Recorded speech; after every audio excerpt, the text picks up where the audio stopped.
এসআইআরকে কেন্দ্র করে বাংলার রাজ্য রাজনীতি ক্রমশ উত্তপ্ত হচ্ছে। মঙ্গলবার এসআইআর ঘোষণার পর থেকেই বাংলায় শুরু এসআইআরের দ্বিতীয় পর্যায়। মানে যারা এ রাজ্যের ভোটার নয়, অবৈধভাবে ভুয়ো ভোটার কার্ড বানিয়ে ভোটার লিস্টে নাম তুলে নিয়েছে, এসআইআর লাগু হওয়ার পর তাদের নাম বাদ যাবে।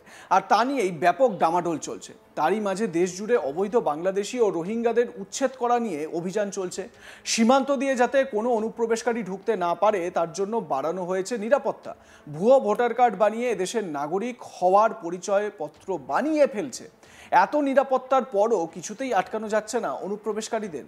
সীমান্ত পেরিয়ে আসা কোনো বৈধ কাগজপত্র ছাড়াই হাজারো হাজারো অবৈধ বাংলাদেশিরা বিনা পাসপোর্টেই বাংলায় ঢুকে পড়ছে। তারপরেই তারা একে একে কি করছে, এই নেতা ওই নেতা, এই নেতার চেলা ওই নেতার চেলাকে ধরে ফেক আইডি কার্ড বানিয়ে এ রাজ্যে বিভিন্ন এলাকায় আত্মগোপন করে রয়েছে। আর যখনই গোপন সূত্র মারফত পুলিশের কানে খবর আসছে তখনই তারা পালাতে গিয়ে ধরা পড়ছে। সম্প্রতি সোশ্যাল মিডিয়ায় বাই বাই বাংলাদেশ বলে ভিডিও করে বিপাকে পড়লেন এক মহিলা। অজ্ঞানতার বশেই নাকি ওই বাংলাদেশি মহিলা ফেসবুকে ভিডিওটি পোস্ট করে বেকায়দায় পড়ে গিয়েছেন। আর সেই ভিডিও এখন সোশ্যাল মিডিয়ায় ব্যাপক ভাইরাল হয়েছে। আগে আপনাদের সেই ভাইরাল হওয়া ভিডিওটা দেখাই, দেখুন। বাংলাদেশের পুলিশ অনেক ভালো, বুঝছেন, পানি খাওয়ার জন্য হেল্প করতেছে।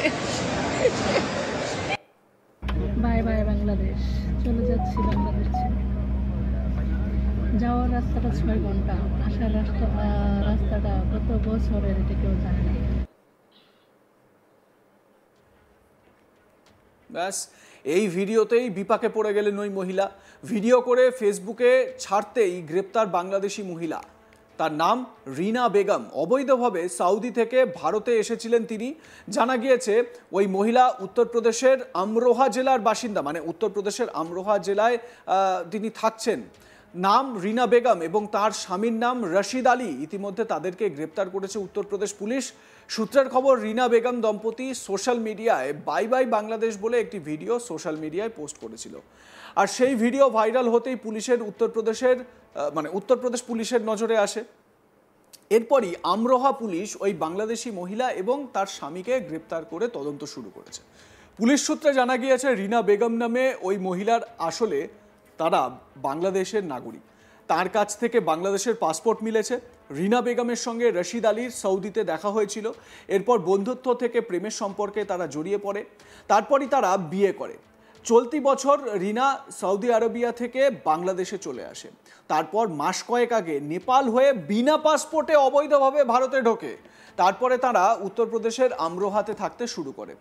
বাংলাদেশিদের গ্রেপ্তারের বিষয়ে আমরোহার এসপি অমিত আনন্দ বলেন, আমরা তথ্য পেয়েছি যে এখানে অবৈধভাবে বসবাসকারী বাংলাদেশি মহিলা রিনা বেগম ও রশিদ নামে দম্পতি রয়েছে। তারা 6 বছর আগে সৌদি আরবে দেখা করার পর বিয়ে করে। তারা বাংলাদেশ থেকে নেপাল হয়ে অক্টোবরে অবৈধভাবে ভারতে প্রবেশ করেছিল। উভয়কেই গ্রেপ্তার করা হয়েছে এবং একটি মামলা রুজু করা হয়েছে। তাদের আরও জিজ্ঞাসাবাদ করা হচ্ছে। দেখুন সেই ভিডিওটা, যেটা খুব ভাইরাল হয়েছে সোশ্যাল মিডিয়ায়। বাংলাদেশের পুলিশ অনেক ভালো, বুঝছেন, পানি খাওয়ার জন্য হেল্প করতেছে। বাই বাই বাংলাদেশ, চলে যাচ্ছি বাংলাদেশ ছেড়ে। যাওয়ার রাস্তাটা 6 ঘন্টা, আসার রাস্তাটা কত বছরের এটা কেউ জানে না। এই ভিডিও করে ভাইরাল হলেন, তারপর হাজতে চলে গেলেন, জেলে চলে গেলেন এবং স্বামীকে নিয়ে, কারণ দুজনেই তো এই ফ্রডের সঙ্গে জড়িত। আমরোহার এসপি অমিত আনন্দ এ বিষয়ে কি বলেছেন, কি ব্রিফ দিয়েছেন সাংবাদিকদের, শুনুন। थाना मंडी धनौरा क्षेत्रांतर्गत एक अवैध रूप से रह रही बांग्लादेशी महिला की सूचना प्राप्त हुई थी। मौके पे पुलिस पहुंची तो ये जानकारी प्राप्त हुई कि रीना बेगम बांग्लादेश की है। इसने मंडी धनौरा निवासी राशिद से शादी की है। लगभग 6 साल पूर्व इनकी शादी हुई। ये सऊदी अरेबिया में काम करते थे, वहाँ इनकी मुलाकात हुई थी। बाद में ये बांग्लादेश के माध्यम से टूरिस्ट वीज़ा लेके नेपाल पहुंचे थे और अक्टूबर में अवैध तरीके से बिना वैलिड डॉक्यूमेंट्स के इंडिया में इन्होंने प्रवेश किया और मंडी धनौरा में रह रहे थे।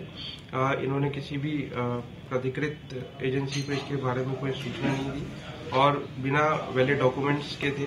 इनको सुसंगत धाराओं में इनके विरुद्ध मुकदमा पंजीकृत किया गया। दोनों को गिरफ्तार किया गया। विधिक कार्रवाई की जा रही है। লাইক কমেন্ট শেয়ার করতে ভুলবেন না। দেখতে থাকুন আজ তাক বাংলা, সাবস্ক্রাইব করুন আমাদের ইউটিউব চ্যানেলটি, বেল আইকন প্রেস করুন নোটিফিকেশন পেতে।